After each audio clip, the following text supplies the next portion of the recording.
mindset orang kan ikan asin itu kan makanan orang miskin gitu kan, orang-orang kampung gitu kan. Masa iya mau kamu jual ke kota-kota besar gitu kan, remeh. Bahkan kita menawarkan produk kita di supermarket pun juga sering diremehin. Ternyata ketika kita taruh situ ternyata laris produknya gitu kan, karena waktu itu kita modal berawal itu 200.000 mas. Karena memang waktu itu ini ceritanya gini, saya guru honorer, gaji saya itu sebagian itu untuk membayar angsuran bank. Saya tinggal 1 juta, gaji saya itu 2 juta, 1 juta untuk angsur bank, tinggal 1 juta itu untuk kebutuhan. Di kantong saya itu tinggal 200.000. Ini kalau 200.000 nggak tak ternak gitu kan, besok anak istriku bagaimana gitu kan. Akhirnya saya putar otak itu tadi, sambil makan tempong gitu saya kepikiran, wah ini harus jadi prospek ini. Akhirnya 200.000 itu saya bikin modal, saya beli bahannya, beli kemasannya, terus bikin stikernya, lalu saya tawarkan. Alhamdulillah dari 200.000 itu saya dapat untung ya, kembali omset lah, omsetnya itu 300.000, 200 nanti untuk muter lagi. Nah 100-nya saya bagi 50.000, itu sehari ya mas, 50.000 untuk kebutuhan, 50.000 untuk muter lagi. Jadi itu ini apa bu, ini bu? Ini tempongnya atau blenyi? Blenyi atau tempong ya? Ya. Pak, ini proses apa ya pak ya? ini proses namanya persiapan bahan ya, seperti apa namanya, ini kan tempong atau blenyi ini kan dia dari lembaran ini, jadi biar nanti mudah diprosesnya, dimasak. Jadi kita apa namanya, kita taruh di situ, kita potol-potol gitu, atau kita kupas gini kan, biar nanti mudah untuk diolahnya gitu. Nah ini proses pencucian. Nah kalau nggak dicuci kadang itu nanti masih ada apa namanya, benda-benda asing gitu mas, seperti nanti kadang ada karangnya, kadang ada kayu-kayu kecilnya. Jadi ini untuk dibersihkan. Dan selain itu juga ini yang spesial dari kami, biasanya kan tempong itu kan sangat asin lah. Proses perendaman ini untuk mengurangi kadar asinnya. Ini proses awal itu penimbangan bahannya. Ini bawangnya kita timbang, beratnya itu 320. Buat ori, mas. 320 untuk yang varian rasa original. Original itu tidak pedas sama sekali mas. Ini yang original itu bahannya apa aja pak? Cuman bawang merah sama tempongnya aja gitu. Tempong jadi belenyiknya. Jadi nggak pakai cabai. Kalau yang pedas sama ekstra pedas nanti baru kita kasih cabenya. Kalau untuk bumbunya itu? Kalau bumbunya kita masukkan seperti garam, gula, sama penyedap rasa. Oke, ini proses penggorengan bawangnya. Jadi bawangnya dulu, karena bawang merah ini kan kadar airnya banyak mas. Jadi biar kita nanti apa namanya, hasilnya itu lebih crispy merata gitu. Nah ini kurang lebih sih sekitar 15 menit, 10 menit lah. Bawang merahnya ini sudah agak layu ya, atau agak kering sedikit. Nah ini kita masukkan belenyiknya. Nah kita masukkan belenyiknya.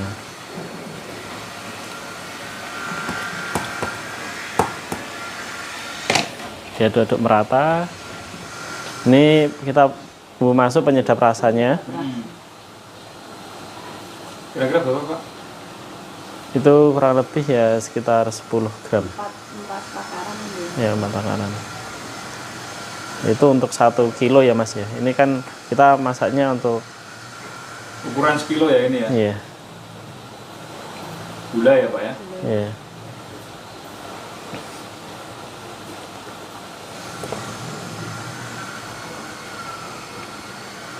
Ini garamnya. Garamnya dikit aja ya? Iya. Sedikit aja karena kan memang belenyinya sudah asin. Jadi kita tambahin garamnya sedikit aja. Perkenalkan, nama saya adalah Wahyu Jati Waseso, owner dari Dapur Rasa Jepara yang memiliki produk unggulan yaitu orek tempong khas Jepara. Usaha orek tempong ini sudah berjalan alhamdulillah 3 tahun ini. Awalnya itu ketika pandemi sih mas. Jadi sebelum kami memulai usaha ini, sama istri ini bikin usaha fashion atau kita jualan baju di pasar tradisional. Nah, ketika pandemi ya gitulah namanya, sektor ekonomi benar-benar menggerus para pengusaha gitu kan, termasuk kami. Jadi kami mengalami gulung tikar, 3 bulan kita tidak ada penghasilan sama sekali, modal sudah habis, mau nggak mau ya harus tutup. Kita memutar otak bagaimana kita punya penghasilan, apalagi kita juga punya tanggungan di beberapa bank ya kan, untuk modal di fashion itu.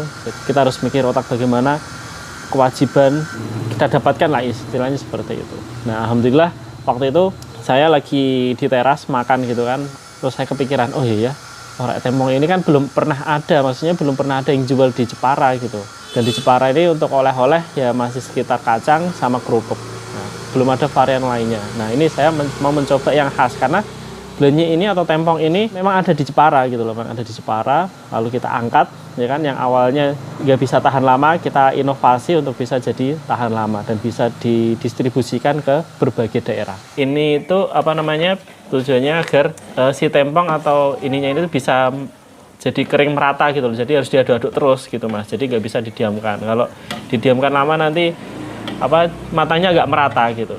Nah ini proses sampai kering gitu. Jadi spinner tuh. Nah.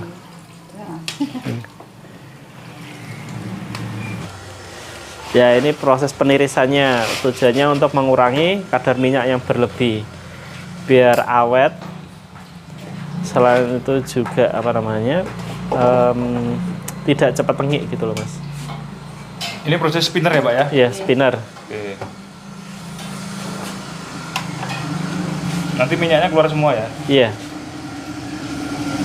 Kalau proses kayak gini berapa lama Pak? Kalau proses kayak gini 5 menitan mas. Ini sudah kering, minyaknya juga sudah berkurang banyak sekali. Nah, baru kita taruh di nampan. Tujuannya kita taruh nampan itu kan, kalau nampan ini luas mas. Nah, jadi lebih cepat apa namanya, dingin. Nah, kalau kering gini bisa awet banget, bisa 6 bulan sampai bahkan bisa setahun. Belajar resepnya dulu dari mana Mas? Kalau resepnya dulu dari mertua. Jadi awalnya itu dulu kalau saya itu keluarga saya kan aslinya memang Jepara kota gitu kan. Jepara kota itu biasanya kalau makan belenyi itu digoreng lalu dicocol pakai sambal terasi atau sambal macam-macam. Lalu yang kedua biasanya itu dikukus. Nah, ketika saya menikah dengan istri saya, mertua saya masakkan tempong ini kok bentuknya beda gitu kan. Kok bentuknya kayak seperti abon atau terus tak coba. Loh, kok rasanya enak sekali, nggak asin banget, tapi rasanya itu ada manisnya, gurihnya pas gitu kan. Pokoknya ramah di mulut lah, di lidah juga pas gitu kan. Oh, jadi saya kepikiran, wah ini prospek banget ini kalau kita jual gitu.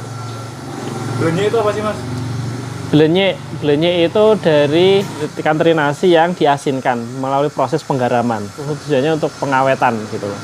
Karena di Jepara ini itu ikan terinya itu berlimpah gitu loh. Jadi ketika berlimpah itu maka para nelayan ini mengolah biar ikan terinya ini awet itu harus diasinkan gitu kan. Proses pengemasannya kita tunggu sampai benar-benar dingin baru kita masukkan. Kalau dalam kondisi masih panas itu nanti bikin melempem, nggak bisa crispy nanti. Dibagi berapa gram Pak? Sesuai ukurannya kita ada kemasannya itu 50 gram sama 75 gram. Nah ini yang kecil ini 50 gram. Ini yang original ya? Iya, rasa original. Ini proses apa namanya, sealer biar makin aman, biar semut nggak masuk. Alhamdulillah kita ada beberapa varian rasa ya, beberapa varian produk juga. Jadi selain orek tempong ini kita juga ada kerupuk bandeng, lalu kita ada orek pedot juga. Pokoknya kita lebih ke fokus pada pengolahan ikan. Kenapa? Karena Jepara ini 60%-nya itu lautan. Jadi hasil lautnya itu melimpah banget. Jadi saya pengen memanfaatkan apa yang paling banyak di Jepara, komoditas apa yang paling banyak di Jepara. Nah, dan orek tempong ini adalah yang unggulan, produk unggulan kami.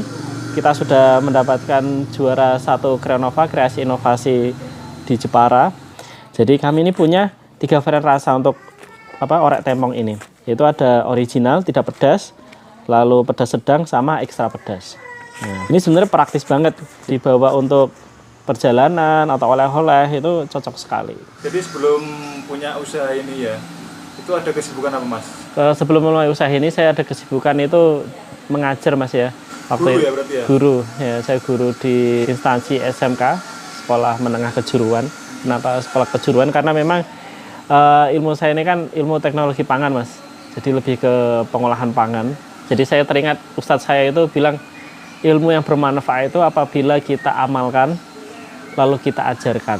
Nah, itu membuat ilmu itu jadi semakin awet dan berkah. Nah, saya teringat dengan perkataan ustadz saya itu lalu saya amalkan gitu. Jadi saya ajarkan dulu, lalu ketika itu saya sudah mengajar, terus akhirnya wah, kayaknya harus saya amalkan ini ilmu saya. Itu saya aplikasikan di pengolahan ini, produksi orek tempong ini.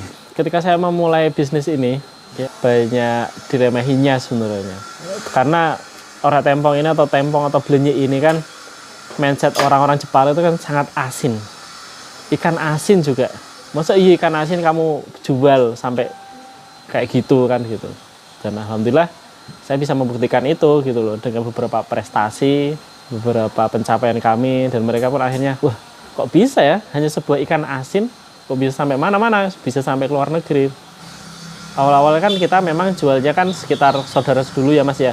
Jadi kita pengenalan dulu lewat saudara-saudara. Ternyata saudara-saudara cocok, ya kan? Bahkan saudara sampai luar kota juga minta dikirimin. Alhamdulillah cocok.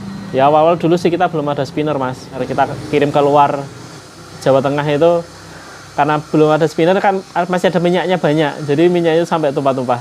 Bahkan kami juga di blacklist oleh salah satu ekspedisi, nggak bisa dikirim lagi. Terus akhirnya kita rapikan lagi, kita evaluasi lagi. Lalu kita coba melebarkan sayap kita coba gabung dengan beberapa komunitas UMKM gitu kan. Alhamdulillah banyak dibantu juga, ikuti pelatihan-pelatihan, dan di situ mulai banyak dikenal orek tempong ini. Yang awalnya mindset masyarakat Jepara itu tempong ini asin banget gitu kan. Ketika mereka mencoba, wah ternyata enak juga ya. Ternyata nggak asin banget ya, rasanya ada manis, ada gurihnya, pokoknya pas lah gitu kan. Mindset orang kan ikan asin itu kan makanan orang miskin gitu kan, orang-orang kampung gitu kan. Masa iya mau kamu jual ke kota-kota besar gitu kan, itu remeh. Bahkan kita menawarkan produk kita di supermarket pun juga sering diremehin. Ternyata ketika kita taruh situ ternyata laris produknya gitu kan. Itu ya memang kita mencoba terus legowo sih. Memang itu Allah tunjukkan jalan seperti itu. Kalau nggak ada orang-orang seperti itu ya kita nggak akan kuat mental gitu kan.